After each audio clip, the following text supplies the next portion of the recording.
Good evening, everybody. Welcome to your newest Typhoon number 22, Tales of the Weird, the Odd, the Naughty, or as Angela called it, how I got lured into eBay. Got lured into eBay by naughty things. What's up, everybody? How are all the beachcombers tonight? I am looking forward to this. Like I just said in the Facebook Live I did, I have to go through the presentation real quick to just make sure it looks good, but I don't really pay too much attention because I want to enjoy and learn at the same time you guys are. So I just kind of go through quick. And I saw a few things that tickled my fancy. Well, I saw a lot of things that tickled my fancy. So I'm excited. And so without further ado, I'm going to lean back and put my hands behind my head and give the ball over to Angela. Hi, Angela. Hi. Have you ever heard the song by Motley Crue called Angela? I have now, yes. Because you shamed me because I didn't know it. I knew the other two. I'll be but not that. Yeah. And by the way, we talked earlier, and when you got on for the webinar tonight, the head caught me off guard. My friend. Your friend was. She doesn't have a name yet. We did the test earlier. Your friend was not there. Yes. Anybody wants to come up with a name for her? She's still unnamed. She's kind of got a permanent surprise look. Like, hello. She does. She does, and she has 3 different colors of hair. She was made that way. Nice. I was like, that's like me in the 80s. Not so much anymore. Well, exactly. All right. So Debbie's in the chat going, let's name her friend. Speaking of Debbie in the chat, hello, Debbie in the chat. Debbie is there to get any questions you have for Angela. So pop them in, and Debbie will send them over to me, and then we'll get them answered. All right. So without further ado, the floor is yours, Angela. All right. Now, I'm going to need a little bit of feedback because once I start talking, I can go on forever. So I know you're going to be flipping slides and stuff, but okay, I just got to shake this for a second. Okay. All right. So how this all started, about 5 or 6 years ago, I was single mom working in a restaurant, and this guy contacted me through Facebook, and I was like, who's this dude? Well, it's my now husband. We'd known each other like 20 years ago. And our oldest boys had actually started playing t-ball together, and that's a long different story. But anyway, so we're getting to know each other again, and we're just chatting back and forth. And I said, well, what do you do? And he was like, well, technically I'm unemployed. I'm like, oh, nice. Nice. You don't have a job. And he was like, no, I sell on eBay. And, after a minute, I thought about it, and I'm like, I realized that he was still in the same house that he lived in for 20 years. I'm like, okay, so he's got something going on. He's actually doing this. And, excuse me, a few weeks into us actually starting to date, he'd gone to an auction recently locally, and I couldn't go. Okay, unmute. And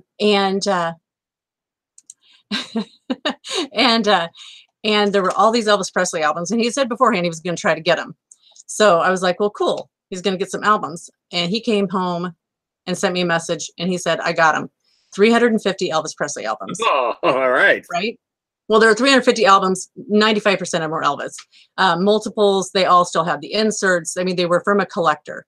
It was her entire private collection. So when you're in a relationship, you want to spend time with the person, that you're kind of digging on. So he was like, do you want to come out and see him? I'm like, well, duh. And I mean, I was out in his house in 10 minutes. He may have lured me, but it was all about Elvis that night. And we started researching him, and it was fascinating, all the different information and the Discogs and all that kind of stuff. And so he offered, he was like, well, if you want to help me get all these listed and do the research with me and yada, yada, you help me do the listings, I'll pay for the initial investment and then we can split it. And I was like, well, sweet, 'cause I want to hang out with this guy. And that's kind of what it led to. And just like any other hardcore collector, whether it's Tiki or Elvis or, paint by numbers, those collectors are very specific. They know what they know, and they will know everything about the dead wax and which edition, which pressing, all that kind of stuff, and how they want it shipped. So it was a great training ground, for a first eBay experience, was to deal with all these very particular freaks. And so after that, we currently own a brick and mortar furniture store. We sell used and vintage retro furniture, accessories, and because he was already selling online, we've continued doing that no matter what else we were doing. At the time we met, he was full-time. Then we went part-time because we opened a smokehouse restaurant together. And because of rent issues, that didn't work out. But while we were there, we were creating contacts without even really realizing it. There was, after we closed our restaurant, we had a couple of weeks downtime. So we went down to Texas and we were thinking, what were we going to do? Were we going to reopen with a food truck or what are we going to do? So we come back and this guy that we know, he has 2 furniture stores in the same town. He said, hey, I'm old. I'm tired. I want to spend more time fishing. And he said, I want y'all to take over the other store. And we were like, well, what does that mean? Give us a dollar number. This dude, okay, you're going to hear things in my story tonight. Crazy, bizarre things happen to me and us. Just weird situations, just things you just normally would not believe, but actually do happen. So with us, it's never if it happens, but when it happens. So he said, no, I just want you to come in. You can set up your own tax ID number. We'll change the alarm system, get the utilities in your name, and you just take over. That was on a Wednesday. Friday morning, he calls in. He's like, hey, are we doing this or not? And so we spent all day Friday setting up the legalities, and Monday morning we owned a furniture store. Wow. We took over with all the existing inventory, and we just paid him half until it was all gone. And we took that money and we just started rolling it back into our own business. So that leads me to that part right there at the bottom of our trailer where it says, we buy almost anything. When you advertise that, people will try to sell you almost anything. You would not believe the things that have literally walked in the door. Like what walked into the door today. I swear I'm the Bolo Whisperer, and so is Russ. We see it on the thrifting board, and it will appear before our very eyes. Now, do you want to see it? Sure. All right. I've been waiting. You ready? Can you see it? The Big E Levi's jacket. It's a Big E Levi's jacket. Shut up. You shut up. What? So, and you know what I immediately did? I was like, gee, I hope Joy's not busy at work. And because Joy was at work, I went to Joy Jr. in the Levi's department, and I had Andrew, and I'm going to mispronounce his name, Niedergarten. Yep. Am I close? Close, yep. Okay. Yeah, I had both of them going and chat at the same time, shooting pictures, because I've got a guy here wanting to sell me a stack of stuff. And I didn't, and I was like, I could have researched it on my own, but I didn't want him to leave. I mean, I wanted him to get out of here and leave his stuff, but I needed him. I needed the information. I wanted to make sure they weren't bogus. So, all right, we can go on to the next slide, Jason. We do a lot of, we don't rely on thrifting as a source of our inventory because we buy outright. Sometimes we're buying small estates. Sometimes things walk in the door. We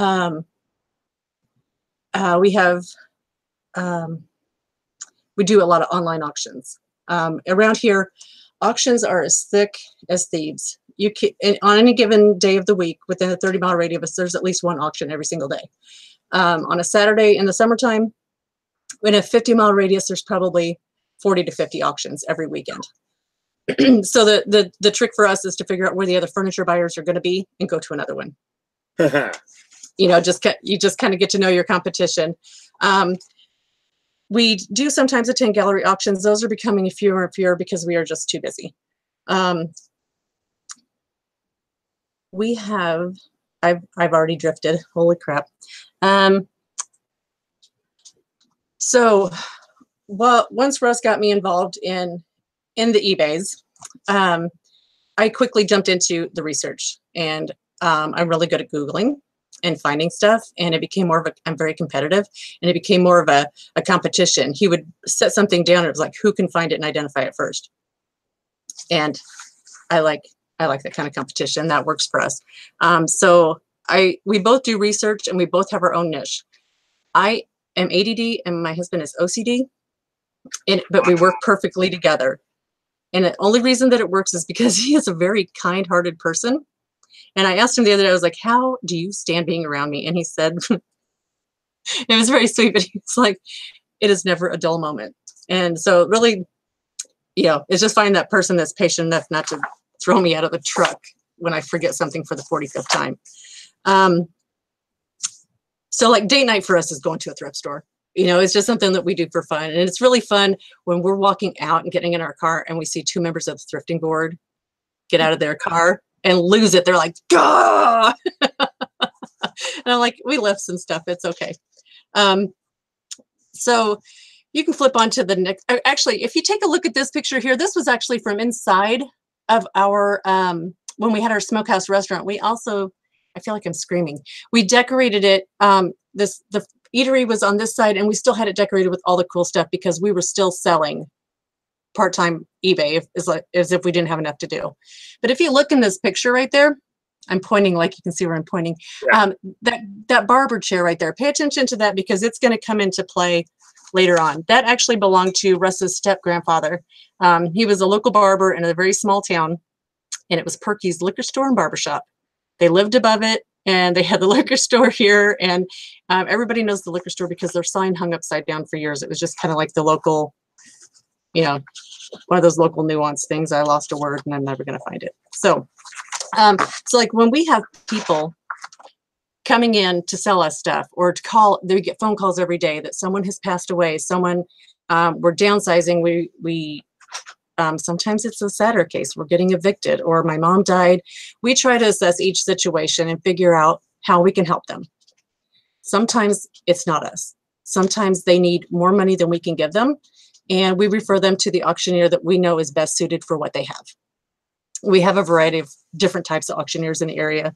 Some do better with collectibles, some do better with furniture, that kind of stuff. So if we know that we're not the best option for them, we will step aside and refer them somewhere else. We don't always have to make the profit. So we have learned to get a little pickier because we do have a large amount of space. We are in an old grocery store in a shopping center. So we have about a 3,000 square foot showroom. And then we have probably equal amount of space in the back of the building. And even all the old coolers have been converted into rooms. So there's just space everywhere. And if you give me a flat surface, I will fill it. You know, we can easily fill it up. So when we have all these people walking in every day and trying to sell us stuff, we're like, you know what, I tell you what, this is kind of what we're looking for. The dude that brought that jacket today was here yesterday with some other stuff. And I'm like, really, the kind of clothes I'm looking for is if they don't have this funky flowers, you know, Austin Powers design on it, I'd rather have like some jeans made in the USA, Levi's, you know, jean jackets, and boom, they walked in the door this morning. So it's just like, you know, we're always picking up stuff off the Secret Beach or in the thrifting board. We try to pass that on to like, this is how I can help you. You know, it's just to kind of teach, you know, we're not going to buy every pile of crap you bring in here because sometimes it's crap. One day somebody came in here and they literally had a handful of silk flowers with dirt hanging off of them. Like they had pulled them from the cemetery. Oh my God. Yeah, it is the truth. Oh. But before he left, I said, well, what else have you got? You know, because he obviously needed money. And, you know, so I was like, well, let me see what else you got. So turns out we didn't buy anything from him that day. But, you know, I was like, okay, he had some cool old jars. And I'm like, these are cool. Bring them without damage. That's the kind of stuff you can sell. So let's go on to the next slide because we can start talking about BOLOS.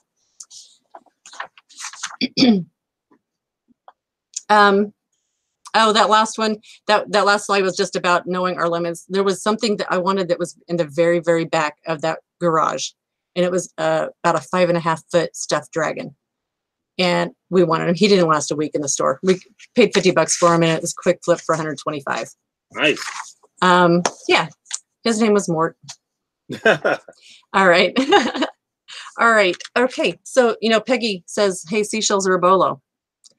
We went to go look at furniture in a storage unit.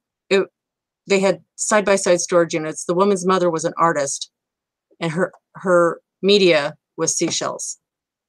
She didn't have any of the big ones, but that's literally 1 million seashells sitting there. We sold them in a bulk lot. We did this one on consignment. It says $7.99. We actually took a best offer from a woman from Ohio for $550. She drove over here in a Range Rover, and I don't know where she put her purse on the way back because we filled her vehicle to the max. But that was a quick flip. And go on to the next slide. This is the kind of art that the lady did. It's called a Sailor's Valentine. It's not my thing, and it's not my, I mean, it is kitschy, but it's not my flavor of tacky, I guess. This thing sold for $345. It's just a frame. The history of Sailor's Valentines is that while the men were out to sea, they would collect the shells. And either they would create beautiful things with them for their sweethearts back at home, or it would give the sweethearts back at home something to create while the men were at sea. So that's the story of those. They are very collectible. The more intricate and the more fine the shells, the higher that they can be. We have a seashell chest that she made that we still have it listed, and it's just not getting any looks at all. It was at the beginning, but no one's interested in paying for it. And honestly, I don't want to ship it.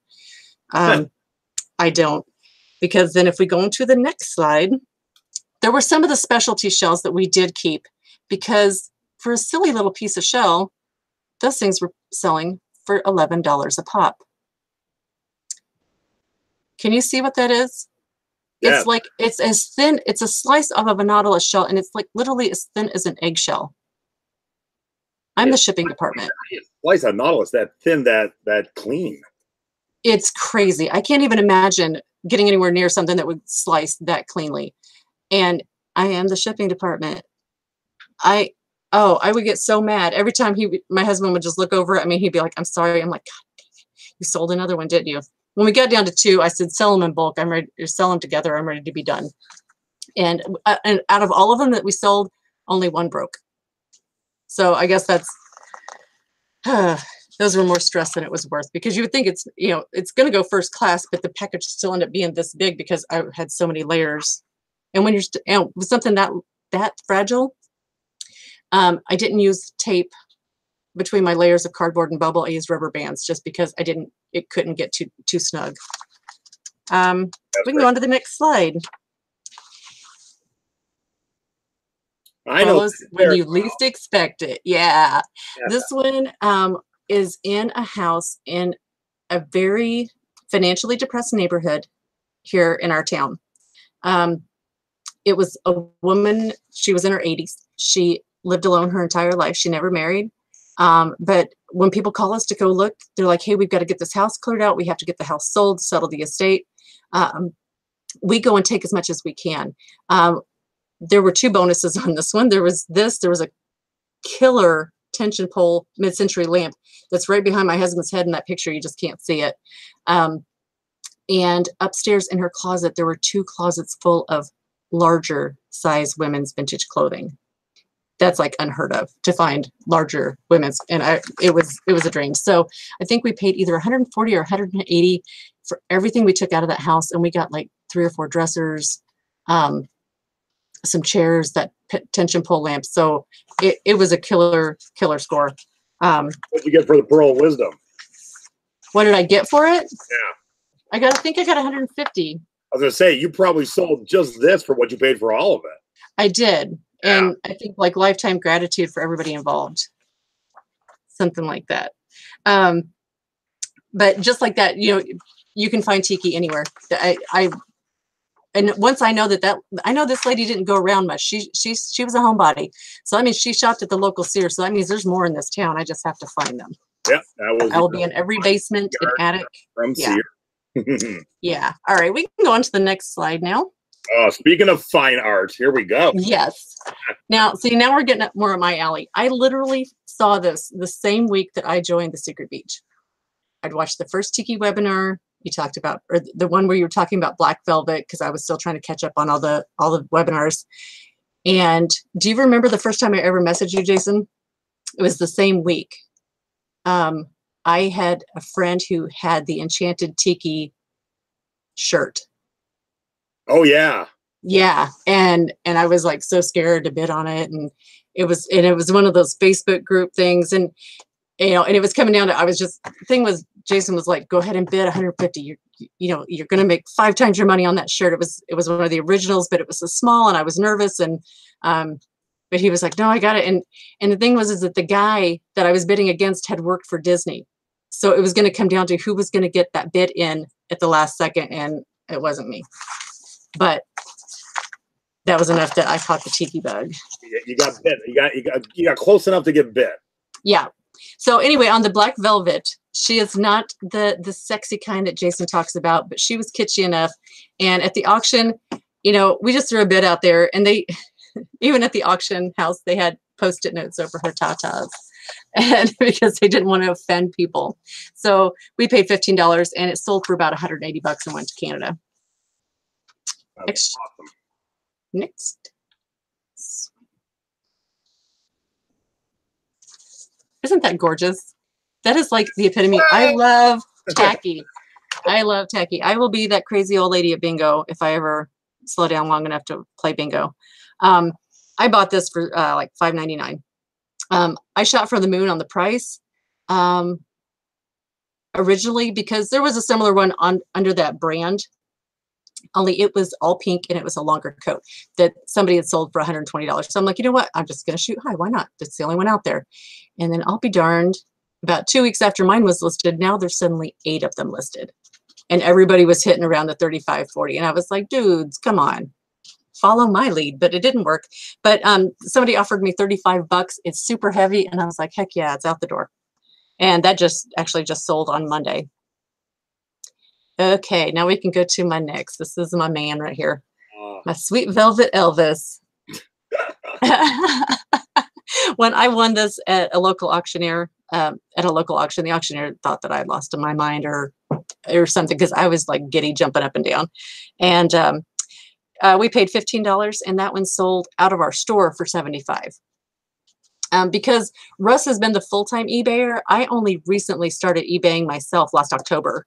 And then in March of this year, I opened my own store on eBay. And I also sell on Etsy and I have some stuff on Poshmark. So we're kind of like all over the place. And, plus we're here 6 days a week and work all the hours of the day that we're not sleeping. And the whole show here is just Russ and I. We do all of our own pickups and deliveries and inspections and sales and all that kind of stuff. It's all on us. So there's always a lot to do. So if we can just sit here and buy from an online auction, it makes our life a lot easier. All right, we can go on to the next picture. This was a panoramic paint by numbers. Any of this kitschy, funky, weird stuff, I know we've talked about it on the Secret Beach before, and all of these things have come up, and as soon as they say, hey, paint by numbers, I'm like, oh, here's the pile of them. They're there when you start looking for them. They've probably been there the whole time. I just didn't notice. This one, I had it listed online for $40, and it had been up for a while, but I took it to a local Pyrex swap meet, and one of our thrifting board members was there, and it didn't sell. And at the end, as we were running out, she was like, hey, how much do you want for that? And I was like, for her, because her eyes lit up just as much as mine did when I saw it, because I pick up any kind of kitschy religious stuff. Holographic Jesus. We have a black light Jesus. When she's like, when her eyes lit up like that, I was like, how about $10? And she was like, sold, go get my money. And so Kelly Moss Miller is the owner of that now. And it was she came all the way from Alabama, all the way to Indiana in the heat in the summer to come to this Pyrex swap meet. All right. And funky purses always sell. We know that from other purse seminars. If you go on to the next one, This one, somebody called us. This was a referral from one of my kitschy loving friends. She's a realtor, and somebody was selling grandma's or mom, dad's house, and they had a couple garage sales, and things weren't going well. And so by the time we get there, there's like boxes of clothes everywhere. And the first load out, I can't even tell you how much stuff we pulled. I have a vintage Wrangler's jean jacket from '72 that I'm keeping. I'm wearing it myself. And this purse was in there. And when we got ready to leave with that, we were making arrangements to come back later for furniture. And for this stuff, she was so tired. She just said, just take it. If you'll come back for the other stuff later, just take it. Because we were still having to dig down to get to the furniture from all the boxes of clothes. And that one was the best thing. I sold it for $36.99 on Etsy, and I had it listed on all 3 platforms.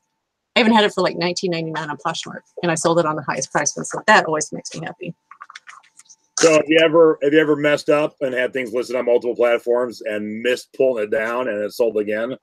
The only time that it happened, and I don't know, we don't disparage, but I had one that I ended a listing and it was automatically relisted. Ah. Yeah. So I contacted eBay for business and they handled it for me. That's good. I am extremely paranoid about it though. I try not to cross post too many at a time because ADD. Yeah. I will sit down. Sure, yeah. Yeah. I'll sit down to go end it. And then I'll be like, ooh, who's in the chat? Oh, I'm going to go play a game. And then the phone rings and, 6 days later. Yeah. Oh, an Elvis song just came on. I gotta go. Exactly. All right. The naughties. The naughty. Hanky panky. Yeah. Okay. I'm into like the risque, the kind of blue stuff, the kind of stuff that the old guys would talk about playing cards, it's not like a BDSM fetish thing. It's just, just the corny little, silly off-color jokes that bring out the inner 12-year-old in you or me, well, mostly me. So let's start with pinup art. Because, back in the day, you couldn't photograph a woman naked. They had to draw them. And this McPherson sketchbook, I have it up. I bought, you'll see multiple pieces that I got in this one lot. I paid $45 for a binder that was just full of pinup stuff. There were some boudoir pictures and there were some different nudie magazine centerfolds and that kind of stuff. But this one was a complete book. We've sold a similar book, only a different year. I think the other one was in 1942. So this is going way back in the day. There was no television. There weren't any magazines showing this stuff. You had to draw your own porn at that point. So McPherson's, you'll see that name a lot. And if you see if you just Google a McPherson image, you'll be like, oh yeah, I've seen this before. I know what that is. So this one, it's going to be a long tail. The other one, it was listed for about 6 months before it sold. So I'm not coming down off my price. Now the next one, I know like that one right there, even though there are breasts, her bottom half is covered. So, I got to keep my hand out of the camera. It's fine to go in the regular category. Okay, now the next one, it is in the adult category. And this is just a deck of playing cards. And this is where it gets really funny for me because we found these in my father-in-law's toolbox when they downsized last year. All right. He had 2 decks of them. So when you go to the next slide. Come on. There we go. Okay, it's not the first 2 emojis that make it go adult. It's the bottom emoji. It's the third one. That's when you have to say this can't be seen. It can't be seen by the under 18 crowd. I think those decks of cards sold for like $14.99 a piece. And part of it, hanky panky vintage, I like kind of having some of the naughty stuff, the joking naughty stuff in my store sometimes. Sometimes Russ lists it. Okay, on to the next one. These are actually listed by my husband and on his eBay right now. We have a whole series of these. We bought a pile of them at a local online auction for about $45 whoops, no, for about $30. I think I had that wrong. But they're selling for about $30 each. One sale paid for the whole lot. So there's like naughty nurses, or naughty stewardesses, the dirty nurses, just all these totally sexploitation, you know. And if I wouldn't be, I honestly, I wouldn't, if it were up to me, I wouldn't sell the movie, but I'll sell the poster. If that, you know, that's pretty much where my moral line is.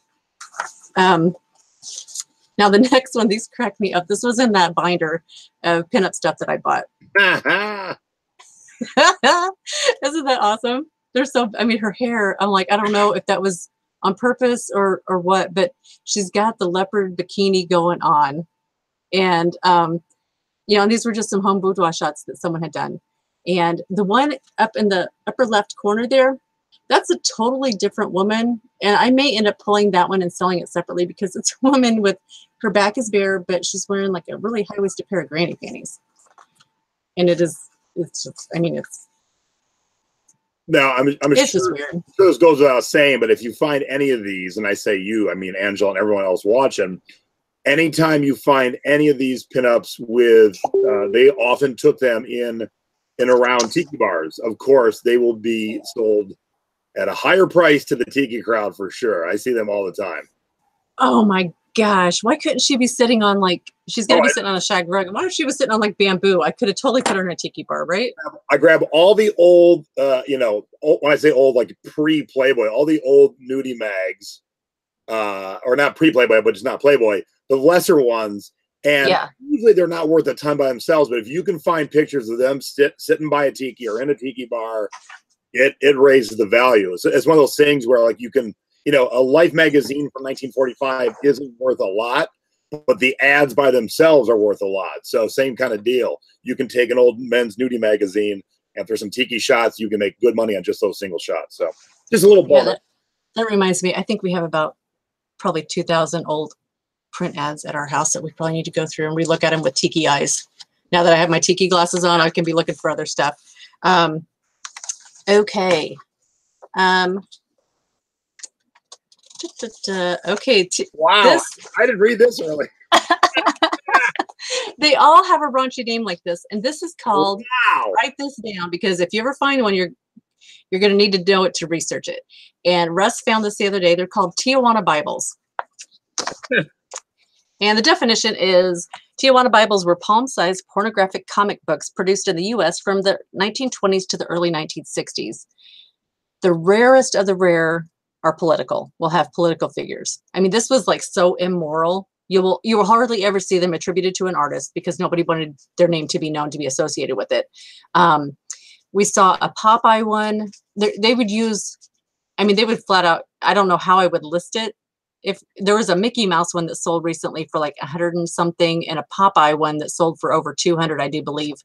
And I mean, there's like, if you look at it, it's like they're trademark infringement, but were they actually trademarked back in those days? It's really hard to say. But this one right here that we have, this one, we're going to list it high because, can you read it? Look on you there. Hang on a second. Back it up just a smidge. Bonnie Parker amputated. Yeah. Bonnie Parker of Bonnie and Clyde. Nice. So anytime that you can associate it, you know, that they would mention a famous character or somebody in the news, or they would use comic strip characters too. And so, I mean, just the average Joe ones like this Dixie Dugan, unless I can figure out that she was actually a person, it'll probably last for about $10. But those were walk-ins. That's what we call them. They walked in for the door. We got a stack of 5 or 6 of them, maybe a couple more for about $8. And they were mixed in between layers of religious, like little prayer card things too. So the stuff is always hidden. Mary mentioned in the chat that she has sold some Tijuana Bibles or a Tijuana Bible. I never even heard of that term till tonight. So yay. Yeah, I was like, I got to bring that up because people will need to know. I have to ask Russ something. Uh-oh. Okay. Am I back? Can you hear me? Okay. There was another one. This one cracks me up because this stuff is so, you know, it's so forbidden and so naughty. This right here, this is just a notebook that you would have gotten at the feed store. You know, farmers get them all the time. You can see it's just a little lined paper notebook. This is how this guy was getting his porn. They're actually, I don't even know how, okay, there's no actual bad parts. That's actually a mimeograph page. Wow. Like they had copied it on a mimeograph, and he cut little images out and he glued them on all the pages and hid them inside of his feed catalog. That's crazy. And it was in his stash, and it was in that stack too.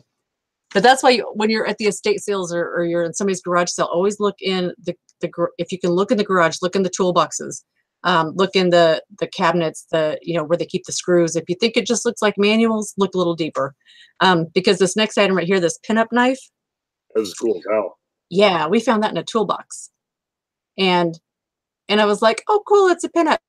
I have zero poker face. I have got to learn to get better at that when we're out buying stuff, because I lose my cool and I get all excited, but I'm a very emotional, expressive person, And this one, the condition was not great on it, but just the image was enough. He sold it for $20, and I think we got it for like $1, just because the seller thought I was excited for it and I was going to keep it forever. I was like, I will love it and hug it. Exactly. I'm like, I've got this picture right here. I will keep it forever in my memories. All right, you can go on to the next one. And this one is going to be like a 1-2. Some of these things were, I told you the story about the record store, right? No, I haven't. Okay. Back when we had the smokehouse, there's this gentleman kept coming in and he would order food and we would talk about the antiques and things. Turns out he owns storage unit company. Okay. He's got a couple of them. This man has been in oil his whole life. So we started out selling some shell signs for him on consignment on eBay. Kind of got to know him a little better. We earned each other's trust. And he said, hey, I've got these storage units I need cleaned out. And according to state laws, vary by state. But in our state, if it's abandoned for like so many months, 12 months or something, and you publish in the papers, then it becomes his property to sell. One of the people that had been renting had 3 units, and it was a man, and his wife came to him and said, my husband has passed away. Everything that's in here, we have multiples of in the garage and the shed, and I'd have no interest in whatever's in there. It was his hobby stuff. Just sell it. Do whatever you need to do.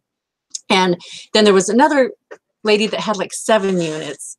And that one was a little more sad because she was a classic hoarder, and you could just kind of watch how her progression went, where she got worse and worse and worse. And, but this guy, we went to the first one. We're like, oh, cool. Some old auction crap. But then we're like, oh, well, look at these little cards full of like, silver jewelry and stuff like from the 70s. It's got like the cool bracelets. And then we find like this box of like all this weed paraphernalia. And like all the different pieces and parts. I mean, and I'm talking like 12 pounds. When I packed it into a flat rate box, it was like 12 pounds. When we opened the second unit, my husband he like crawled over the top of me to get to what he knew was back there. It was, yeah, he literally, I thought he was going to take me out. It was the contents of an old record store is what this guy had. The record store closed down in 1983. And my husband could see the boxes of albums. And, Russ was a DJ back in the 80s in high school. And, he's always been big into vinyl. And there were 1,100 albums. 350 of them were still sealed. We went into the record business that day. We immediately, it was incredible. But pretty much anything that I learned, I forget. I mean, I know it while I know it, and then it's gone. That's why I belong to a bazillion Facebook groups for going in and getting information. But Russ has the ability to retain all this stuff. I always go, okay, what's the difference between quad and stereo and LP and EP and SP and all that stuff? It just doesn't stick with me. But I always know where I can go back and find the information again. So these beautiful things right here, this was part of the stash. I still have stuff from that storage unit. This is one of those little things, you hold it up to your eye. So those little plastic keychains, if you flip to the next picture, my husband got the shot of it. Uh-oh, boob alert. Ta-da! Just like that. Isn't that cool? That was a great shot. What alert, though? You're getting 2. Oh yeah. It's a full moon, too. Look at that. And so I think we sold a lot of like 5 of these for like $10. Just because they were cool. And same with the next things. These were just advertisements for Brad's Gold Club. It was probably, for guys that collect watches or something, right? It was probably not one of those sleazy places on Southeastern Avenue. Look at that. His hair. My my. Yeah. We were I think he edited this one down to get the least I'm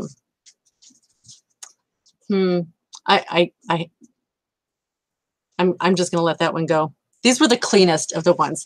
Not that they were extremely raunchy, but it's not a lot of razor action going on in those. 70s and 80s bush, is that what you're saying? Pretty much, yeah. it was pretty bad. Now these right here, these came back out of that lot that I bought at the auction, the $45 lot with all the pinup stuff. And these are just different pinup girls on decals. And they we sold those for about $40. So we're like just constantly making money out of that one little $45 lot that we bought. And these were just like the little decals that you would, I guess, I don't know if you put it on your window. I would like to have those back, actually. There's some of the things I'm like, oh, I could have done a project with those that I would have kept forever. Yeah. All right. So that's pretty much. You're like, dang it. Yeah, that's pretty much it for the naughty stuff. We have more. I do have more. I've got some things here by my desk. Like anytime I see like something gaudy like this, is that not hilarious? Can you read it? Yep. So we've got that. And then it's like, oh, look, here's these 2 cute little turtles, right? Oh, they're cute. You have a boy one and a girl one. Oh my, that is excellent. Right? That's something so I would always flip them over. Yeah, I would never look that over. Yeah, and see, he's got a chip on his tail, so he can't be sold anyway, so he can live on my desk. Now this is some cool vintage barware, right? Just this cool little corkscrew and a bottle opener. Oh, I like that too. Jeez, look at all this cool stuff. Look at that, and then they stick back together. I'm gonna leave the screw joke aside. I'm not gonna tell it. All right, and and these things popped up in the group the other day. The bolo, or not really a bolo, but somebody was like, "Why aren't these?" I have a collection of 3 of them that we just found, and these I'm gonna sell as a lot, and I'm gonna put them up for about $25 just because they have naughty sayings on them. Now the ones that just say like "World's Best Mom," those are no big deal. Back up a little bit. Back up a little bit more. Congratulations on reaching the metallic. I gave you the one with the most amount of text. Yeah. Congratulations on reaching the metallic age. Silver in your hair, gold in your teeth, and there's still lead in your pencil. Happy birthday. All right. And then this one's just asking to get a little every now and then. And yeah, that one's a joke about impotence. Okay, now on to the oddities. Funeral related, medical quackery. We've come across quite a bit of this since Russ and I have been together. This is an embalmer's license. And this was another option or another way that we source. We did, Russ took a Saturday and went to an auction of a moving company. Just kind of like how you hear about the airlines having, sales of unclaimed merchandise. For whatever reason, people either didn't get all the stuff off the truck. I don't know how people's stuff ends up in these kind of auctions. If they didn't pay the bill, I don't know what happened. Or if there were insurance claims or whatever. But so Russ bought some stuff, went to buy furniture, of course, came back with everything but furniture. And he bought this one box because it had like the clothing rack in it. And he was like, oh, there's clothing and hats. He'll get that for me because that's kind of my deal.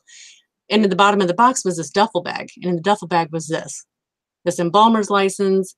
And this whole guy, I can't remember his name, but he had a really interesting history. I mean, he did everything. He climbed the Eiffel Tower. This guy just did everything. But that thing right there sold for over $100. The embalmer's license. Yeah. Funeral director's license, embalming license, any kind of that stuff. And you know what? And just start looking around in your own area that there's, there's auctions, there's sales of these things. If you just look, you'll be surprised. The next picture, if you want to slide over, this is like the best story. Do you have any idea what these are? I have absolutely zero clue. Okay. Some badass arrows. Man, that would be, I would not want to get pierced by one of these. Those are actually vintage embalming tools. Yeehaw. Yeah. Those bad boys sold for about $185. We paid 27 bucks. No, we paid about $25, $27 in a local online auction. They actually were auctioning the contents of a funeral home. There were no caskets, but we did get one of those rolling beer things, the thing that you put the casket on and roll it from room to room. We have one of those. We got some signage and that kind of stuff. But these bad boys, when they were selling, I'm out here and I'm gently wrapping them in tissue paper for shipping, Frankenboxing a set to get them in the mail. And as we're sitting there doing that, the fluorescent light that hangs over Russ's desk started making a noise, and it started hissing. And then it lost all of its fluorescent gas and it went dim. But it's a 2-light fixture and only 1 light went out. So I quickly finished packing that up and I set it at the front door. And when the mailman came, I was like, there's a spirit in this one. And he was like, well, thanks for the warning, because sometimes people don't tell you. And I was like, we run into it occasionally. I don't think we've ever had anything bad, but every once in a while you just get something that is just like, I look at it, and if the hair on my neck stands up, you can think I'm crazy, but people already think that for a lot of other reasons. But I'm gonna tell you, some spirits are hanging around. Okay, on to the next one. This is an I can't even read. All right, this is a vintage advertising cabinet card. It's Daisy Murdoch, and it's just a collectible ephemera. Russ paid $10 for a box lot and found her in there. I think she's just under an oddity. And sold her for between $32 and $35.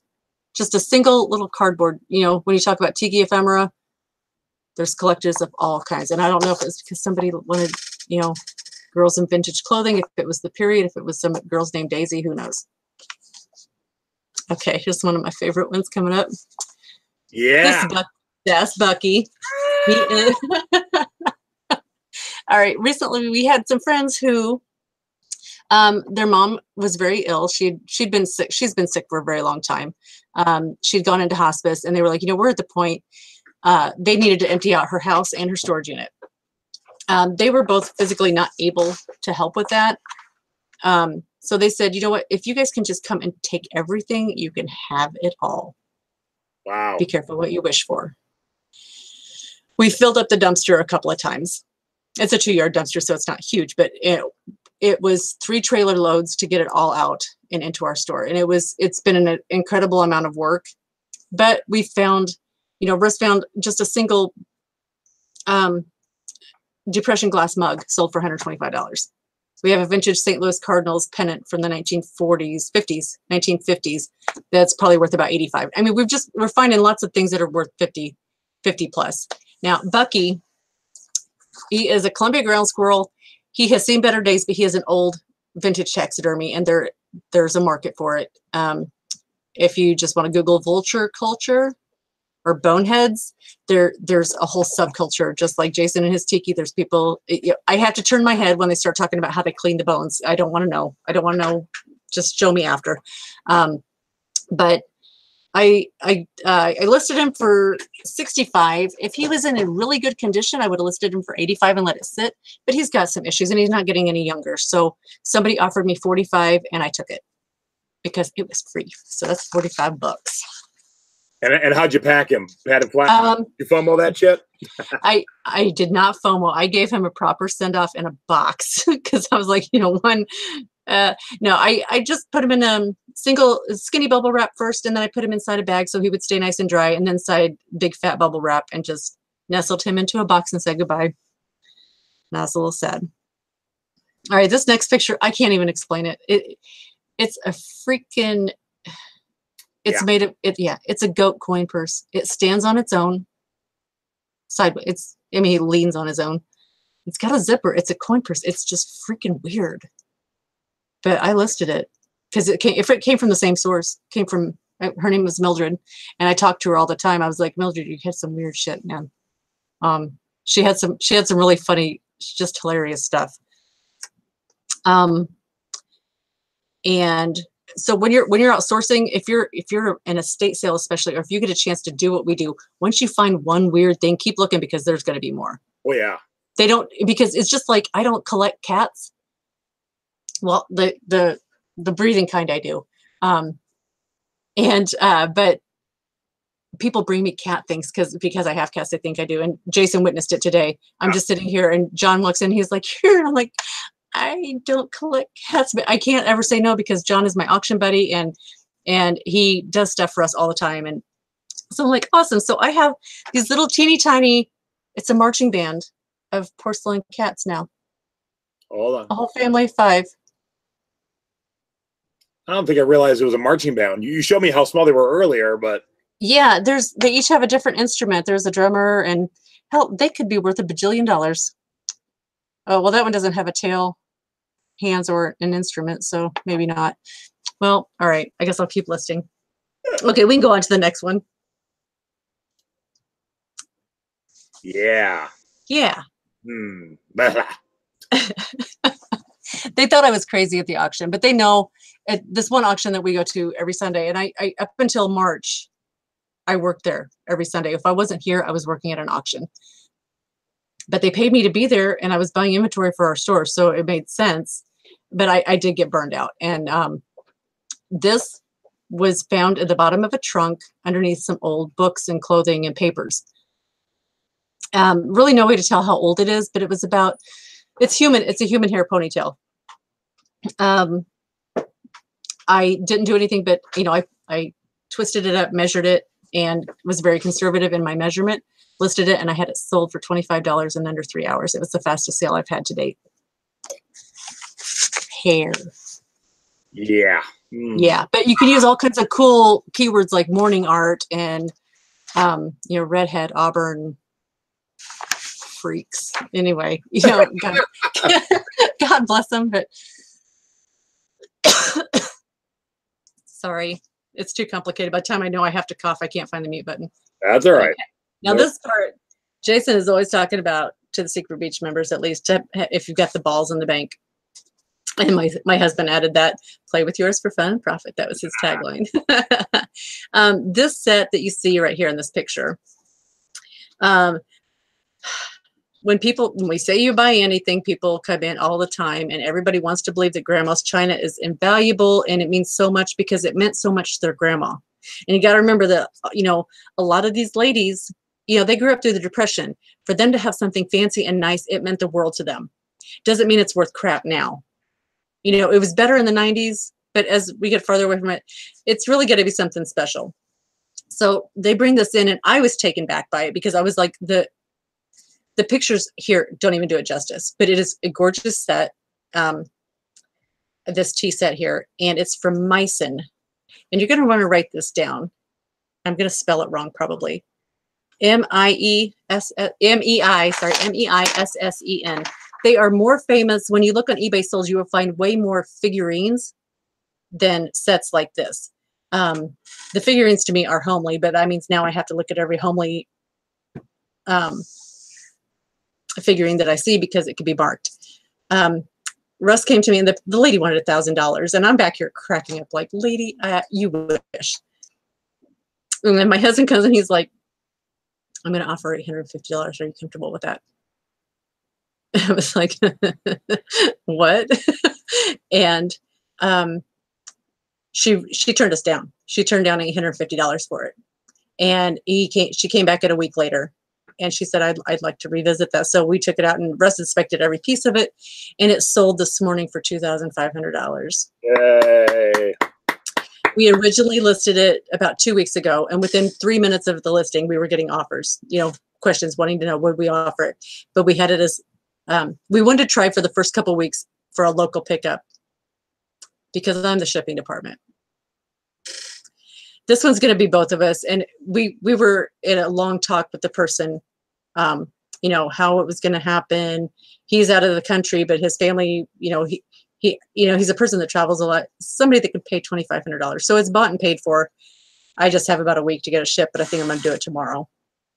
I didn't want to even, I haven't touched it since it got here because it's so valuable and I'm so clumsy. All right, we can go to the next one. That was awesome. Okay, now remember when we were talking about when we had the smokehouse, whoops, the barber chair that I pointed out in the background that belonged to Russ's step-grandfather. It was a Coke and barber chair. Now, Russ was at an auction, and the guy sitting next to him was the guy who owned the local Chevy dealership, and he was selling some of these manuals at the auction, and Russ was all excited, you know, because he got like the 58, the 59s, you know, some of the 60s, and the guy next to him, he was like, hey, are those worth anything? And he was like, well, I'm going to find out. I just bought those. And then he asked him, he was like, hey, Willie, do you have the 1957 Chevy one? He was like, oh yeah, I've got that one at home. And he was like, you know, so you know how dudes do, you know, they start making deals, and next thing you know, the next day, this guy that owned the Chevy dealership, he walks into our store holding this book, and Russ wants it. Okay, I know Russ wants it, and so he looks around the store and he was like, let's do some trading. And so really we had zero invested in the Coke and barber chair because it belonged to Russ's grandfather, and it's one of those huge things that's, hey, it's a really cool story, but it weighs a bazillion pounds and it's hydraulic and you can't, you know, it's hard to move. So once he knew where that chair came from, he wanted to keep that chair in Pendleton because it came from Perky's barbershop. And I think everybody in town ever got their hair cut there. So we traded him we traded him for this and a crap ton of other manuals that we will probably have until retirement. You know, they're just going to be hard. They're just going to be long tail sales. This one right here sold for $800. What? Yep. Awesome. And here's why. It's a highly collectible car. However, at the time in 1957, there were less than 600 Chevy dealerships in the United States. And at that time, all of the dealers had to purchase this book. They weren't freebies from the company. The dealers actually had to. And you know, there were some cheap old dudes out there going, no, I'm not going to do it. So it could be a bolo. You know, it's just, hey, look at yellow binders because they're all going to look like that. But it was so cool on the inside because it had all the different kinds. You had like the overlays where you could say you could get this kind of vinyl interior with this kind of carpet, and you know, and you could mix and match all your reds and blues. It was really cool. Anyway, I know I'm talking a lot. Then what are we on to? Okay, this is a Giuseppe Armani. Giuseppe Armani is obviously a sculptor, does these all kinds, but this is not his usual style. Russ bought some of these at auction. He bought this one and then one of the more traditional, like Victorian high society ladies. But this was like this cool, you know, hippie, you know, like 70s mod chick. He paid $85. She was about 18 inches tall, sold it for $350. Nice. So sometimes it's, when I was first starting doing this, if I paid $20 for something, I better need a trailer to haul it home, you know, but now it's getting easier to, you know, spend a little bit more and, you know, for those bigger ticket items. All right. The next picture are these dolls. Holy shit. These are 6.5 foot tall each. Their heads were like 2 foot across. They were huge. We paid $100 for the pair. And this is just another example of, you know, don't be afraid to list big stuff. One of them, the Andy doll, Russ actually worked it into the deal with the buyer. He drove it to Chicago and drove it to her house. She paid him to deliver it because we're from like pretty much Indianapolis to Chicago. And Raggedy Ann, she was actually picked up by a freight company, and I was able to get her into a box, and the size didn't matter. They just needed a weight on her and the dimensions, and the buyer paid the freight shipping. And she went out to California, and she is actually, you can see her on my Instagram. She is part of Monster Palooza now. Yeah, so she's part of this this exhibit that goes around, and Andy's like in a shrine of 5,000 other Andys. Weird. But those sold for like $350 and $400 a piece. Nice. Did I get that right? Okay. All right. Now this one, I sent you a link earlier. Did you get it in our messenger? Yep. That we can share that in the secret beach. We this this was another walked in the door. The seller had a couple of these Bibles that looked similar to this, and there were some other things. We paid $50 for the lot. This Bible itself, and this was big. It was probably about probably a good 12, 13 inches tall, and it probably thick, like 4 or 5 inches thick, with the metal latches and everything, leather. It was gorgeous. This one sold for $228 and 15 bids on it.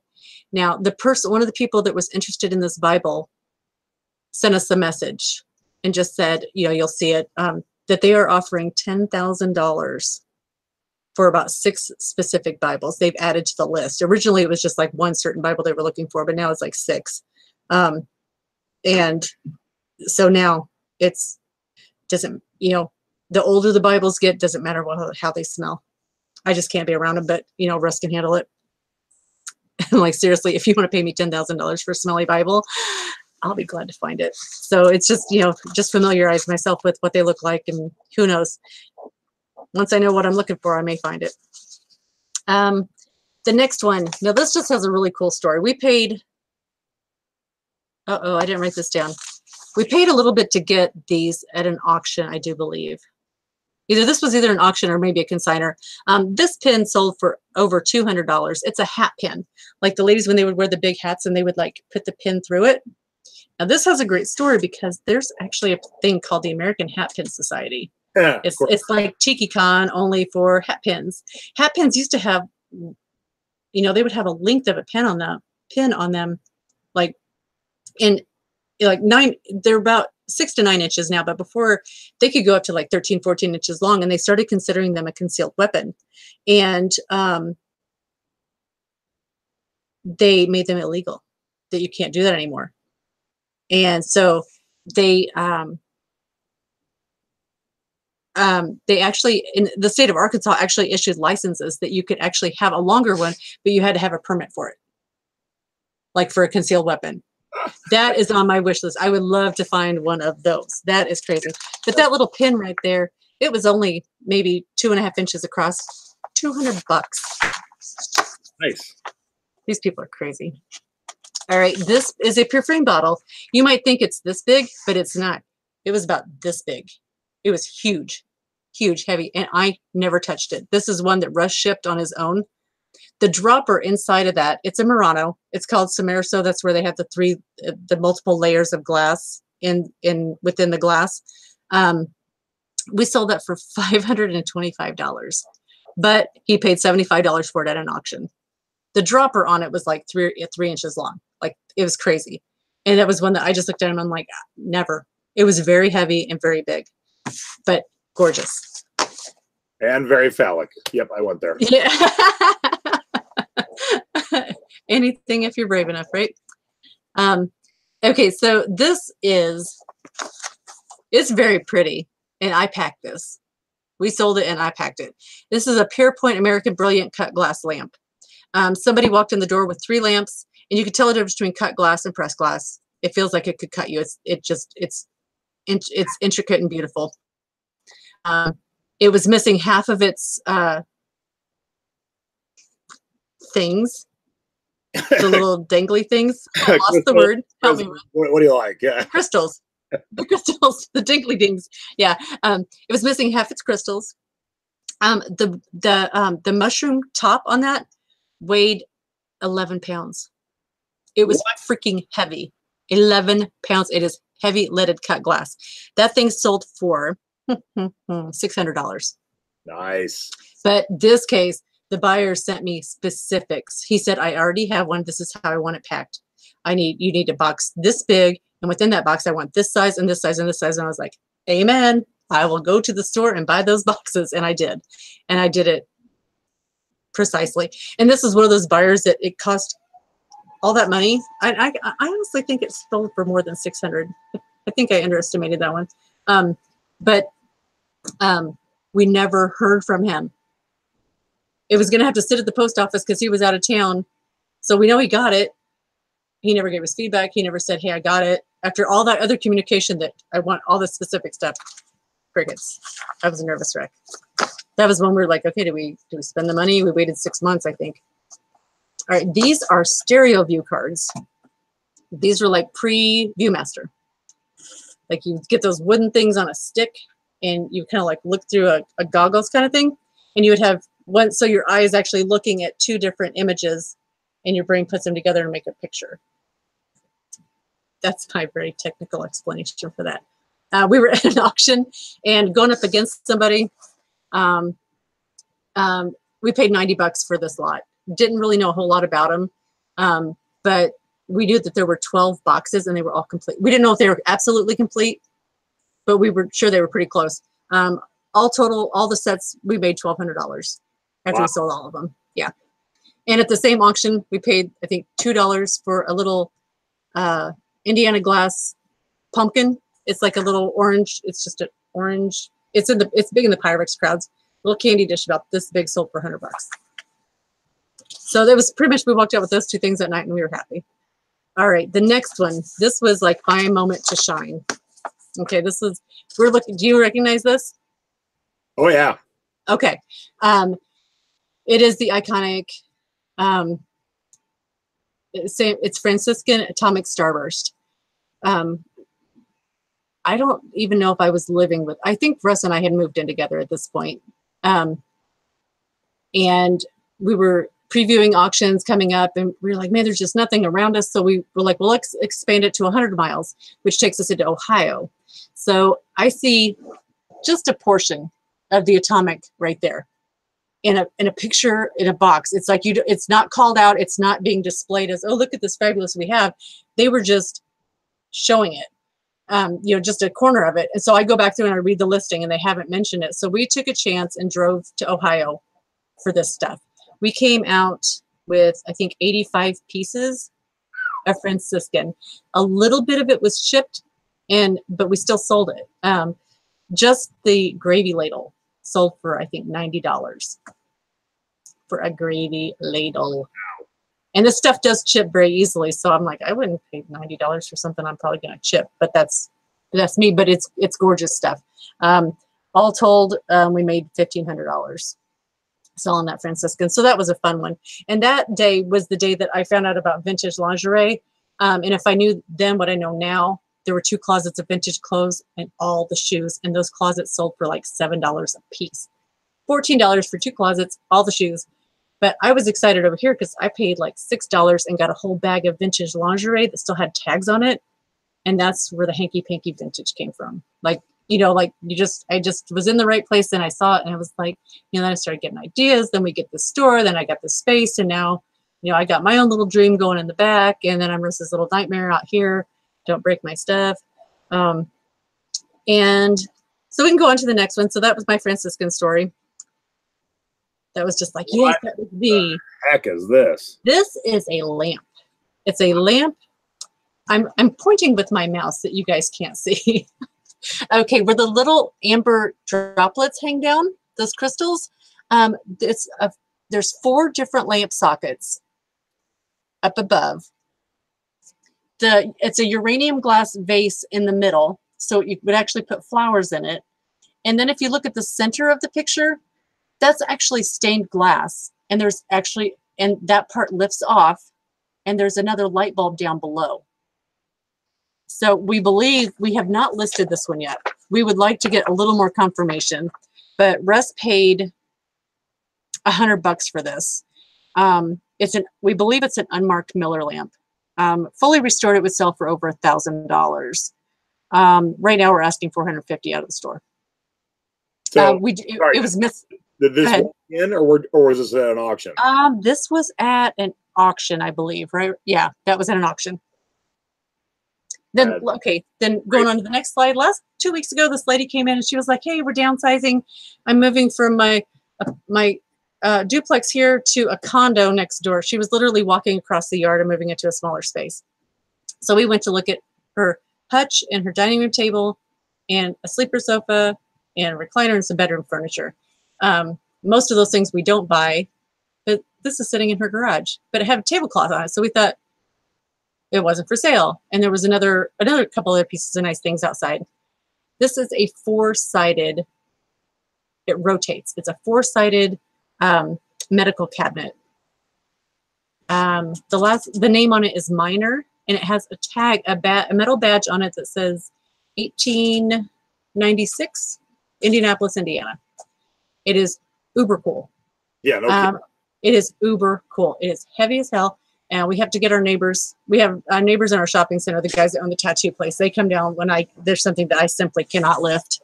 And it took 3 people to lift it up to get the roller back under it. We saw one sold. The only one that we can find online is one that actually sold locally a few years ago for, after their buyer's premiums and sales tax and everything, they paid almost $3,000. So this has a $2,000 price tag on it. We paid her $400 for everything. I like it. I want one. Because we said, how about $400? And it's so cool because it's got like different kinds of cabinets. And right now I'm looking at it and my cat's sitting on top of it. I don't want it anymore. Okay, this is Russ's. Okay, this is our benchmark. This is a razor. I'm still hunting for my own razor. That's kind of like become the running joke. Is this my razor? Every time I find something really cool, like an August Holland or something, I'm like, ooh, it's going to be my razor. I'm going to get, bragging rights forever. We went to an auction. Russ had first choice from 3 different, there's 3 safety razors right here. And he sold some before in the $50, $60 range. And he was like, oh, this is kind of cool. It's got like this little toggle on the end. So he wins the bid at $8. 8. 4 and 4. 8. Ocho. Right? And we're thinking it's a $50, $60 razor. Now, 10 minutes prior in this auction, we've won a geode, an amethyst geode that was about 18 inches tall. And somebody that was outside smoking came back in and said, I want to buy that geode. I want it. I want it. I want it. He kept pestering us and pestering us. Finally, dude drops down $300 in cash. I think we'd paid $75 for it. He dropped $75 in cash. So we're already up $225 at this auction, minus the concession stand. And so Russ buys this razor, and we get a couple other cool things. So he comes home and starts investigating it or researching. And he's like, well, this is weird because all the ones he was finding went up to the number 9. Can you see the 5 at the top of that? Yep. Turns out this is a prototype. And we were at an auction on Sunday. An auction selling this one and another one had ended on eBay the same day. So Russ is researching on Monday, and he listed it, I think, Tuesday. It sold. You want to take a guess? Wait, he listed it Tuesday, like last week? Oh, no. This was like maybe a year and a half ago. Oh, okay. We bought it on a Sunday, researched it on a Monday, and listed it on a Tuesday, let's say. He paid $8. This is our, how much? $800. Double it. $1,600. The final selling price was $2,191.79. Hell yeah. That to date is our highest ROI. This is what I'm up against, and I'm very competitive. I haven't even come close. Hey, it's good to have that, that goal. This is a guy that sells clocks for $4,500, and I'm like, I sold a lamp, But this is just all kind. That's the end of my slides. This is some of my husband's awesome artwork because he was also in graphics design and printing and photography and all that cool stuff. And I kind of have a crush, if you can't tell. But that's it. I mean, that's all I got. I could honestly talk about weird stuff. If you look behind me, you could see there's just weird stuff everywhere.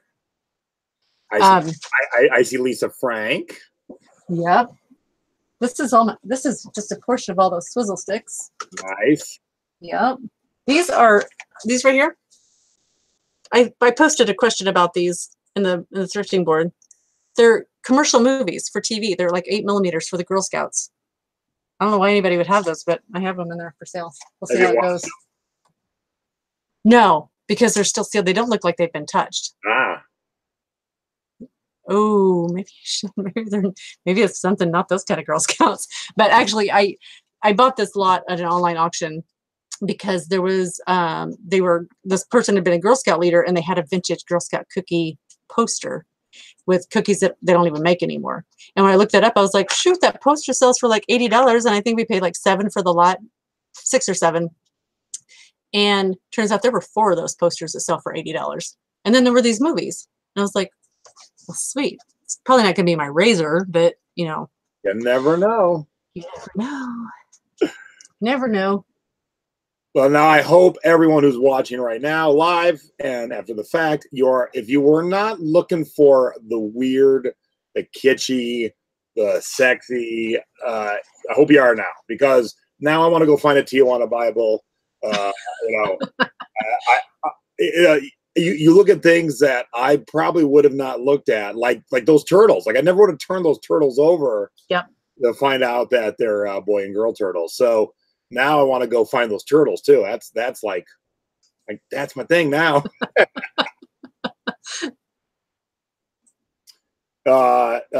Mom says, fabulous show. Great items tonight from Tina. Rags said, I'm so out of my league here. But that's the things, Rags. You're not out of your league. You're learning your league. No. Like, yeah. You know, we're all, Angela didn't know about Tiki. And then, oh, hey, let's look at that nice glass you're drinking out of. Oh, Dennis Inn. How nice. Very nice. Yeah. The day this arrived and I had it unpacked on my desk, my husband's like, oh, that's really nice. It's got some nice weight to it. And he tried to turn around and put it in the display case like it was going to be for sale. What? I was like, Russ, I'm coming over. I was like, you're going to have to, you're going to lose your arm over my dead body. Back to Rags, though, that's the whole point of the Secret Beach and the 13 board, too, is to learn new stuff, new avenues, new avenues to sell on, new stuff to look for. I mean, I'm constantly looking. Now, I'm working my way through 7,000 records, 600 cassettes. And so those would be the things. I mean, I already did the first record webinar. I'll have the second one down the road with more about what you should be looking for. Cassettes webinar will be coming soon. So not that I'm foreign to cassettes, but I haven't sold them in a long time, and now they're hot. So I bought a lot. And next thing I know, there's 600 laying around here. I'm like, oh, I should probably start listing them. You can see them right. Which way do I put my hand? Right there. That's the cassettes I listed today, and I got a ton more to work on. So don't look at webinars like, oh, geez. Look at them as like, okay, I watched it the first time. I sat back. I had a cocktail. I enjoyed it. The second time I'm going to rewatch Angela. I'm going to take notes specifically on everything. And, I always recommend watching the webinars and just kind of enjoying them and then going back and taking your notes, because the problem is when you start to take notes, we're then like 2 slides later and you're like, oh, crap, where am I? So that's why I always recommend watch it first, enjoy it, relax, chat with your friends in the chat, and then go back and make notes, because that's how you really absorb it too. Plus, when you hear things the second time, it absorbs a little bit better into your brain. And you rocked, Angela. That was awesome. Thanks. That was fun. I just checked the time. Holy crap. Talked for a long time. But I was worried. I was really worried I was going to talk like way too much. I pretty much stayed on track. All right. Now for part 2 and go. Just kidding. I got 2 more hours. I can just pull stuff off the shelf and talk about it. But no, but I would like to do it, and not obviously not next month. I would like in the near future for you to do another webinar for the Secret Beach about owning a business, a little bit more, not so much about the stuff that walks in, but the ins and outs of owning a business, owning a brick and mortar, because some of us are there, some of us have been there, yeah. Some of us are thinking about going there. Like I thought Lynn Drawley was nuts, the queen of auctions, yeah. Doing fine, and she said, "I'm going to open a brick and mortar in Ventura," and I'm like, what?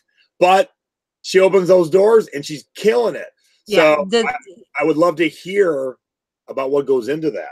Yeah. I don't know what goes into it, dude. We just walked in on a Monday and the guy handed me the keys. but now you've been into it, yeah.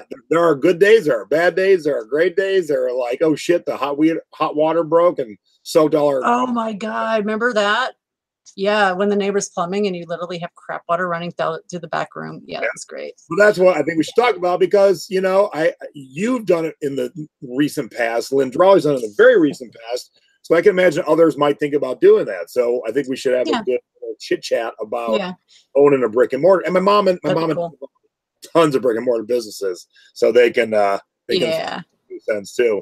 All right. Well, thank you everybody for tuning in live. Thank you, Angela, for a great Typhoon.